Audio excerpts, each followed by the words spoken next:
og sa nagapaminaw og nagatanaw karon sa Bombo Radyo Butuan basta Radyo Bombo. Salamat kayo, attorney. Bisan sa kabisi kayo nimo, pero imo gyapon ming nahatagan og higayonan diri sa Radio Butuan.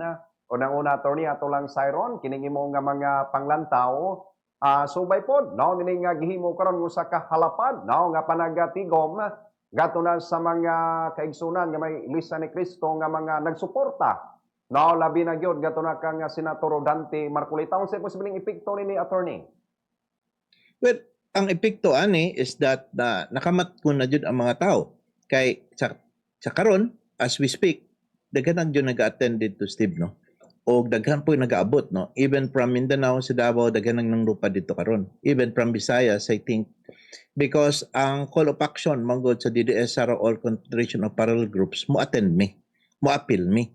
Subot pa sabot, we are calling all members ng parallel groups, dili lang kay DDS All, pati tanan po, no, na gusto po mo pahayag sa ilahang gusto isulti is ug ka nang mo appeal sa protesta na malinawon nagipanguluhan sa Iglesia ni Cristo, mo join ta because kini manggod ang tinatawag nato Steve na the true and genuine call for accountability. Dili tong white ribbon rally tong Sunday, Steve, ha? Nabalba naman tay white ribbon rally tong Sunday.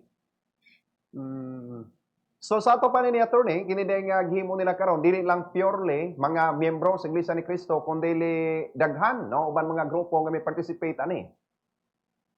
Yes, Steve. Tinuod na, daghan yun ang nag-participate, mga parallel groups sa DDSRO, mga allied forces, and including dito sa Iglesia ni Cristo. Of course, we respect kung unsa po ang rules and regulations sa Iglesia ni Cristo. Ang gusto magud nila, dili tong magtawag og Duterte, mga na. It is called for a genuine accountability and kanang true justice, dili po selective justice. Kaya natabo magod dito sa pamahayag ni Ombudsman Boying Remulla, dito po nakamatgun ang mga tao, Steve, na tinuod jud ang selective prosecution, selective justice, which is called injustice.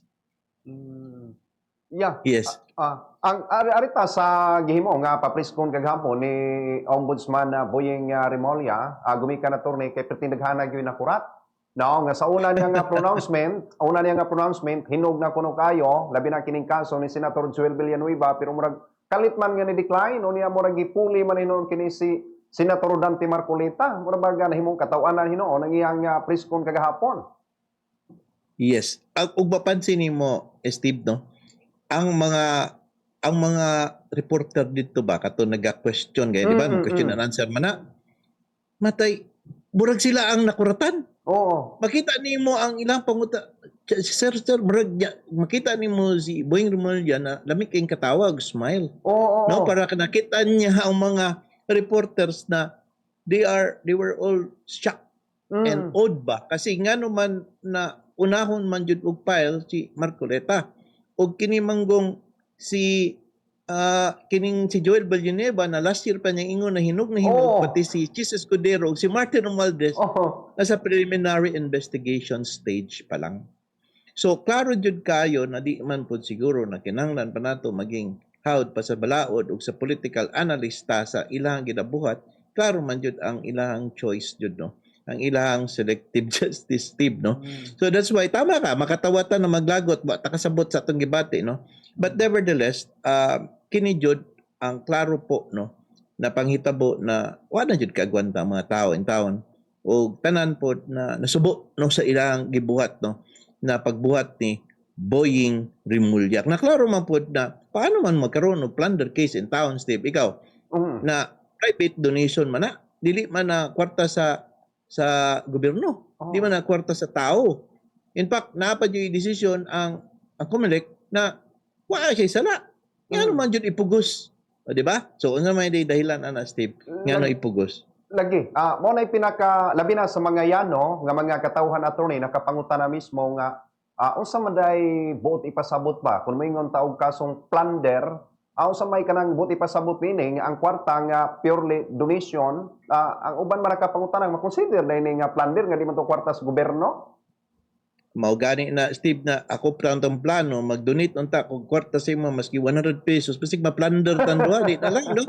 What I'm trying to say is that ang kinahanglan magud mangawat ka sa kwarta sa gobyerno para matawag na siya Plunder. o plunder nga isig na conflict of interest daw kay congressman siya no. But ang point magud ginapugos ba.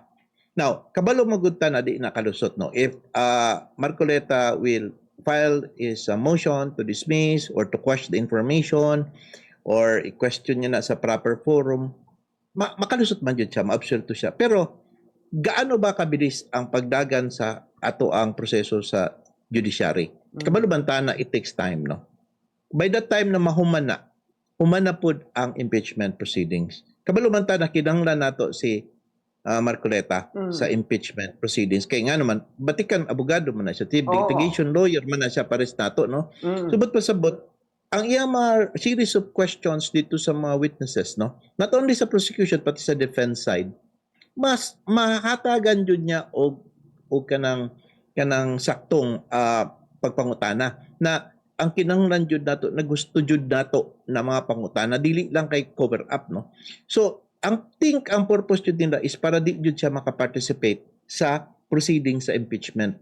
Kasi gusto man nila na ang kaalyado po ni Cayetano o di siya sa alkalyado ni BP Inday Sara dili makapagpangutana og mga questions na makapaghatag og kalinaw og klaro, no? Kay ang gusto nila i-continue ang ilahang narrative. Sa akong tanaw maguditib, this is a grand conspiracy already. Dili lang na ni sila kay maingon kag kanang isa lang katao nagbuta ni dili na. Na master plan na jud ni siya. In fact, before paning kang Marcoleta na issue, naanay mga lain ng mga alyado nila nag-comment na. Kabalo na sila kung kinsa mapaila ng kaso, kabalo sila kung kinsa tong under preliminary investigation. Ngano mag-unaman o kapahayag. But pasabot, nag-meeting-meeting na ni silang tanan. Appeal na ni si Boying Remulla. Sa akong tanaw, which murag naana jud ni sila og kanang design, no? Para dili mapagawas ang katinuuran. And besides, nga naman po sa impeachment, na lahi man daw ang flood control, lahi impeachment. Well, of course, kinanglan nila na dili po ma-convict no si Inday Sara is because they for no fact pag makalingkod siya ug badaog siya sa 2028 hipos man sila tanan Steve. Pailan man sila kaso plunder man non-billable tinuod na hustisya makitaan man jud. So kung ang tao na guilty, we will always find a way to protect themselves or katong ilahang mga amigo na ilahang ginaprotektahan. This is what's happening. This is the clearest thing. Mogay na ang kining mga atong mga kauban nato diri na nagapaminaw sa tua o nagatanaw po sa tua, dapat masabtan nila ang katinuoran. Mo nang ayaw jud mo patuod jud sa mga ginasulti sa mga tao din na ginabaluktot nila o kanang ginabend o twist nila ang balaod. You have to be careful. Otherwise, di ninyo may balaan ang truth unsay nahitabo ron. Mahitabo ingani mahurot na lang jud ang ato ang kwarta sa atong nasod. Yeah. Attorney, na-mention kagahapon no, ni Boying Remulla ang napadaw kuno karon sa under preliminary investigation. No? Kining ka nga Senatora Joel Villanueva, na-mention gani po ito si Escudero. Yes. O sa iba't ipasagot ni Attorney, murabag nagsugod siya og sinugdanan? Well, yes, that's correct, no? Because the point is that kung nag-conduct sila og preliminary investigation, but pasabot, gina-investigahan pa. Now, take note that siya ang nag-create og rule katong para daw maka-file og kaso sa Sandigan Bayan, kinahanglan nato og kanang ang basihan nato is yung ebidensya na a reasonable certainty of conviction. Meaning to say, kinahanglan jud na ang ebidensya na naahawak nila is that mapriso jud ang nakasala. Okay. Now, of course, since ang preliminary investigation conducted man na siya sa Office of the Ombudsman, under man na niya. So, but na dito isa ka rule wherein kung dili sufficient ang ebidensya na makitaan is that ang buhaton nila mag-conduct sila case build-up. Dugay kay na siya, Steve. Magkuha pa na sila mga ebidensya and everything. Now, who controls the proceedings? Si Boying man. Ibig sabihin, he could always tell these people na nagbuhat, let's say, palagay natin ang task force dito na nag-create this nanay findings, hindi yan, kulang pa yan. Because he could always say, go back and case build up. So, ibig sabihin, pwede nila palanganon. So, kato ilang promise na ginasulti nga ni Alan Peter Cayetano na katong mo tumbling, dili jud ka makasuhan. Although temporary immunity ba? ang PC ba na-address silang liog, bira-birahon lang maski asa ka, hindi namin i-file lahat, kita mo hindi ko na-file basta magsunod ka sa aming kagustuhan. 'Di ba? So they are doing that right now. So what I'm trying to say is that clearly, kining preliminary investigation, dugay pa ni mahitabo. Now, ningon sila it will take 7 months para maghuman ang kaso sa impeachment. What if kung patagalin nila ng 7 months yan, ang preliminary investigation? Sabot pa sabot, maka-participate si Joel Villanueva and si Chis Escudero, who is a lawyer. Pero si Jinggoy na nasa prison, gidarit na nila pag-file, tapos kining kay Marcoleta na ready na daw for filing this week, abot pa sabot, hindi sila maka-appeal, hindi sila maka-participate. Until such time, kung mag-file mag-motion to quash si Marcoleta o gamit siya sa proseso, by that time, human na po ng impeachment hearing. Subot pa sabot, wala siya ka-participate. Di ba? Klaro ba na siya, Steve? Mura man na siya. Onya, ang posible pag yung mahitabo ni attorney, murag na nakita na nato ba nga ang gihimo nila nga tunang kang Senator Jinggoy Estrada nga gisuspenso o gisuspinde. Posibleng kung galing nga ma-implement nila, magawasan og arrest warrant gikan sa Ligan Bayan, posibleng mo kunin mahitabo kang Senator Dante Marcolita. Exactly, because automatic man na yun 6 months, no? Preventive suspension, maski di na siya penalty, Steve. Pero precautionary measure maguna kuno na pag dapat i-suspend ka para dili ka ka-influence of witnesses, dili ka magamit sa imong power, no? But at the same time, napog ka dito sa kulungan because you are on a non-bailable offense, no? So, this is a very crucial question na mahitabo siya. Usaon niya karon pag-influence na naman siya sa kulungan, no? They say that because of your power, if you could do that, you could steal, no? But ang giapas jud nila is that katud yung preventive suspension. Now, at the same time, even if dili siya preventively suspended, naman sila rule na kapag naka sa kulungan, dili ka ka-appeal. Kaya kinanglan, you must be personally present during the impeachment proceedings as a senator judge para maka-appeal ka sa pag-resolve sa motions, pag-question sa mga witnesses, pag-participate sa trial proceedings. Na dili na mabuhat, no? Nila kay naman sila sa prisuhan. Si De La Rosa di man siya maka-attend kay nagtago pa man. Nya na sila ginahadlok na ICC warrant ni Senator Bongo, di ba? O ang obstruction of justice na file diri kang Robin Padilla. Hinahinayon nagkutkot niya. Napad sila findings kuno na kinipong duha ka bilyar, gumikan dito sa NLEX problem, apilo na po nila. Mao na ang ilang target. But, ang ilahang majority 13, kumplito. Dili makasuhan. Ang kasuhan lang is kining sa PICAS, kining opposition nila Alan Peter Cayetano. Mga na, panguntanon ta ka Steve, tell me, ba kayo nakitaan na allied sa administration na nakasuhan nagblunder ka karon? Wala. O nakakulong? Wala, Steve. Di ba? Basic na kayo. So, si Boying Rimulya, I do not know what's happening to him, is that, wa na sila kahadlok, Steve. They can do anything they want. They can say that, amo ang power, amo ang bit, hawak ko ang bit, I can do anything they want. But they forget one thing. Ang tao, nasuko na. Mauning naitabo karon, Steve. This is what's happening now sa EDSA Plains. Ang tawag pa naman karon, walay ulian. Walang uwian until such time na makuha jud ang katarungan. Mama na siya. Diba? So, let's see what will happen. Because we always think na dapat fair unta ang batas. Mama na, mogay ng kaning Lady of Justice na to. Steve, kanang babae ka na gudit o kanang scale of justice. Kita ka, nakapiring na siya. Mama na purpose, Steve. Pero sa ilaha, gitanggal nila ang blindfold. Then they choose kung kinsa ilahang pailan o kaso. Mao na ang iglesia ni Cristo, wa nagduha-duha nagpagawa suminsay nga kining gihimo karon nila usa ka selective justice. Yes, which is injustice. Now, we know for a fact na credible man jud ang iglesia ni Cristo as a religious group. Kini sila, di man sila nag-appeal-appeal ng politika, Steve. Mo-appeal naman ni sila og kanang di na jud makaya og they are now protecting the country, no? And the citizens, no? Kabalo man dito silang tuyo, di apilog politika na sila, except lang kay Dante Marcoleta. But what's happening now is that maayo po nag-lead sila. And in fact, I will follow them. Because if you will ask this kind of protest from other religious groups, na og sa Catholic Church dili man, no, kasi atong sa White Ribbon Rally, Steve, wala ta nagkastorya ato at that time, is that na-join ta kasi Oh. we thought that by joining it mo jud to kay they are claiming fair man daw, pero katong nakapag-manifest namin, nakapag-deploy namin og mga grupo, mga tao nato dito, suddenly exclusive di ay kay sila lang, tapos dili daw appeal ang mga DDS o mga Duterte dito. So you'll notice na ang nag-speak sa stage puro pod mga kaliwa, puro pod sa part sa administration, na dito ang yellow, na dito ang pinks, na tanan. So ang point pasabot is was it really intention like that, no? Well, maybe siguro tong duha ka obispo dito ang ilahad is genuine transparency, pero na-overwhelm sila kay naisahan pod sila na ang nagpaluyod di ay dili day mao. Okay, so mo to nag-back out ta Steve, no? And para may balan sa tabo, para may balan nila, nag-back out ta immediately, and we formed our own tent dito sa may Corinthians Gate 3. And then after that, when we had that, nakita nimo nangabot pa gani itong mga laing protesters na nagdala og flag na pula, nakulbaan gani itong grupo dito, kay ninduol na madi abinamog magigsamok, ningon sila gutom kami, baydi kami ng pagkain.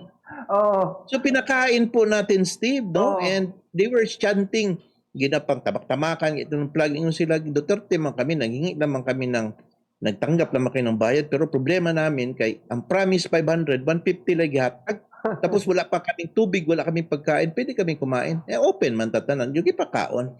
So the irony of it, paid optics ang ilaha dito. Dili to tinod, pero itong ngayong nangyari, no? Sus Mario Joseph, Steve, sultihan ta ka, organic ni Steve, wala ni bayad tanan ng andun din na. In fact, mga pagkaon na naan nato din, Steve, kita ang DDS All Confederation nato dito, nag-prepare po mig tent, kaon mig 3,000, prepare mig food for 3,000. These are volunteerism tanan, Steve. Nag-ambag-ambag ang mga tao for this.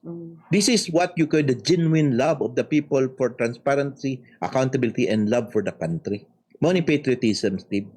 Unya, ang usapan gyud attorney ba nga makapakurat kung makaingon ka nga kunung sa gyud ka impluwensyado, no, ang usas nag-organize ani kay layman mo kana nga wala sa plano ba? Kagahapon pagod. Hapon na gutong pronouncement ni Boyeng Remulla unya diha.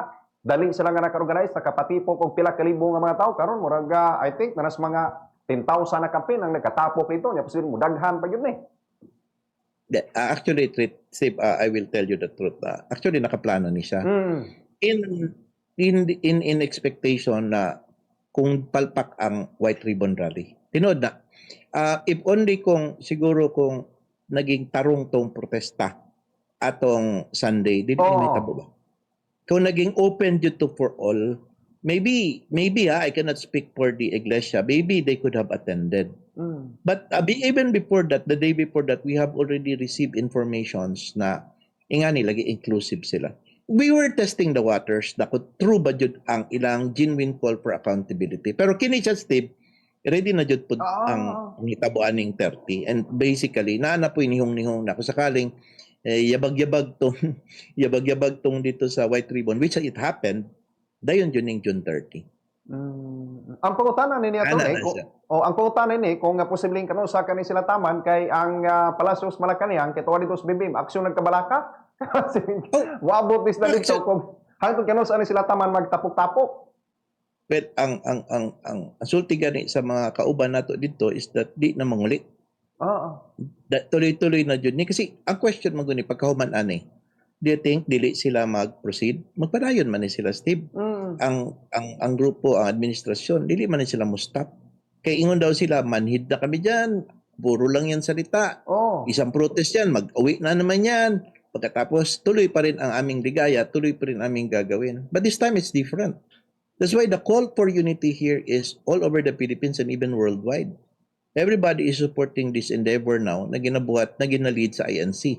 And, you know, when the INC speaks and mag-lead di sila, musunod yun ang kadaghanan. Mo man ang naitabo katong kang Marcos na nag-speak siya na ang iyang igsuon is into drugs, di ba? So, daghan kay itong tao. In fact, it was already a spark that time na dapat nato is that nagtuloy-tuloy ito. Pero nanguli magud sila kay na-achieve nila ang purpose nila sa INC. But this time, do you think that Boyeng Remulla would say, sige, hindi na lang ako mag-file kasi Sinabi nyo natatakot ako sa inyo, natatakot mo. They will not do that. Stop na si Boying Remulla, nagstorya siya Oo. Natrap siya He was baited from saying that. So being to say, dili yun ni manguli ay ang mga tao. I cannot speak for Iglesia. But I think from the other supporters na nagmanifest o nag-call sa kuha, hindi na talaga sila uuwi. They were even asking me kung kailan ako magpunta doon. And di ba? So ibig sabihin, the people there will no longer go home. And it will be a continuous protest, peaceful protest. No? I hope lang na dili yun yung mag-overflow, pero di na tumapugan ang mga tao. Oo. That's the main reason why nagpabutang na barikada din si BBM, cancel ta ng appointments niya. So, kay genuine man ni siya Steve, action jud sa kabalaka. Di lang kay action Steve, nabalaka na jud. Kay gani doon na dito sa appointment unta karon nga adlaw attorney, pero wanya gidayon kay hadlok wala nagtago sa palasyo. Pero katong sa White Ribbon, katong tanang mga rallies tong mahitabo sa Trillion March, awa siya nabalaka. Kaya nga naman, kontrolado man niya, kay part man siya dito sa preparation o sa pag-organisa ang iyang mga tao. Karon, wa man siya participation, balaka cancel. O niyang makapangutana pa gyud attorney kay usa sa mga grupo nga nakikitipok nitong sa White Ribbon, dati mga kritiko to sa amahan ni atong presidente karon nga tingala ta kay murag ni cambio man murag ni bali man ang kuan ang simpatiya. Ingani mo gud Steve, if naay resources ang present kalaban nila karon na si Duterte, siyempre they take it one at a time. Okay? So suportahan sa nila kay kalaban pumunta Duterte, kalaban man po nilang Marcos pagyapon. But take advantage ta. Diri sa taron kay one at a time. Pagkahuman nila matanggal ni si BP Inday kunuhay. Ang next step nila diri na po sila kay BBM. Sila na yung lingkod. Naman naka-simple Steve. Di ba? That is how simple it is, no? So, isa-isa lang muna ang tanggalin natin. Hindi pwede pagsabayin. Kasi may resources si BBM may pera ang administration So, dito tayo. One at a time. Mao na ang technique din na, Steve. Yeah. Attorney, balik ko gamay diri sa preskon kagahapon kay murag makapungot nga murag bagag mahimong katawanan kay ang nahitabo ngadto na kang dating Secretary DPWH Bunuan murag magnikalit nga ni cambio man si Boyeng Remulla himuon naman pong state witness. Unsa may mong mga panglantaw ani attorney? Tama to imo ipadayon tong sulti nimo makapungot no makapungot jud. Okay. But actually it was a sign jud na talagang abuse of power na. No? This is what we call abuse of power. Now, take note that there are two steps or two ways manggod para maging state witness ang tao na involved sa krimen. Take note first is that involved yun siya dapat. Okay. Now, to become a state witness under Republic Act 6981, if I'm not mistaken, wala ka mapailag kaso ang mo na yung kag-state witness. Okay. Mo na naitabo katong laing mga undersecretary, wala gipailan, gihimong state witness. This time, kini kay Bunuan, at first magod, wala ni nag-cooperate si Bunuan. Oo. So, ang naitabo is that kipailan siya kaso appeal. Yeah, siguro, along the way, na sila usapan, nag-file na karon o okay na si Bunuan mo, cooperate na, based sa ilang naratibo, murag, nagpabutang na siya pisi sa liog. Ano ba? So, ang naitabo, nag-file a prosecution og motion to discharge as a state witness kay Bunuan. Mo nang wala na day na arraignment. Now, yes, karon ang kinsa ba ang mag-decide kung i-grant ng motion nila? Yeah. This time, dili sila ang makadesisyon, kundi ang Sandigan Bayan. Unlike before, katong mga other USECs, sila Bernardo ba to? Yes. Kato, pwede na buhat. This time, yung nanglan mananghid sila sa Sandigan Bayan. Na ay mga requirements, Steve. Number one, of course, kailangan appeal ka. At the same time, you appear to be the least guilty. Huwag sabihin, ikaw tong pinakawalay kasalanan na nabuhat o sala na nabuhat. Second, is that kinanglan ang imong testimonya importante para makakonbikto ta og mga mastermind o mas dakong isda. Okay. Ikatulo, is that ang imong testimonya is that kinanglan napay laing ebidensya na mukunik ana na gamiton para makapapriso ta. Now, the court will decide on that. I think lambigit na dia or mag-away ang issue din na karon with respect to the issue of do you appear to be the least guilty kini si Bunuan. Na in fact, murag sa atong tan-aw during the hearing o sa investigation na ni gawas, part man siya sa conspiracy.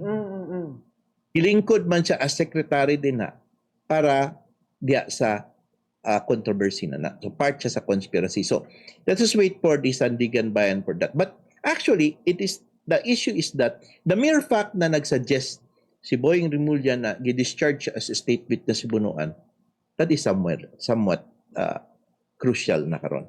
The crowd jud na jud sila ka ng pinili na justisya or selective justice, which is now called injustice.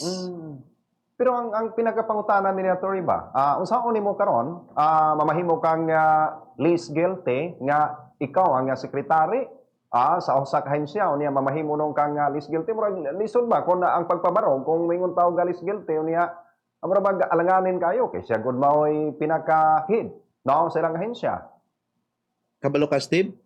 All I have to do is to let you sit down as a defense counsel. Kani mo argumento mo na. Your argument na mo gipresenta karon, eksakto na. You are just using your common sense and your di ba, legal common sense na siya, Steve. Paano siya maging appear as most least guilty, di ba? Di ba, basic kayo na. You have seen it. You can feel it. And then your observation is correct, Steve. I join with you. Kung pag-storya niyo na sa Sandigan Bayan, Steve, kung mo tindog ka dito, moingon ako, Your Honor, I will join the manifestation of Steve Pagikan. Ano lang na. Because your argument is correct.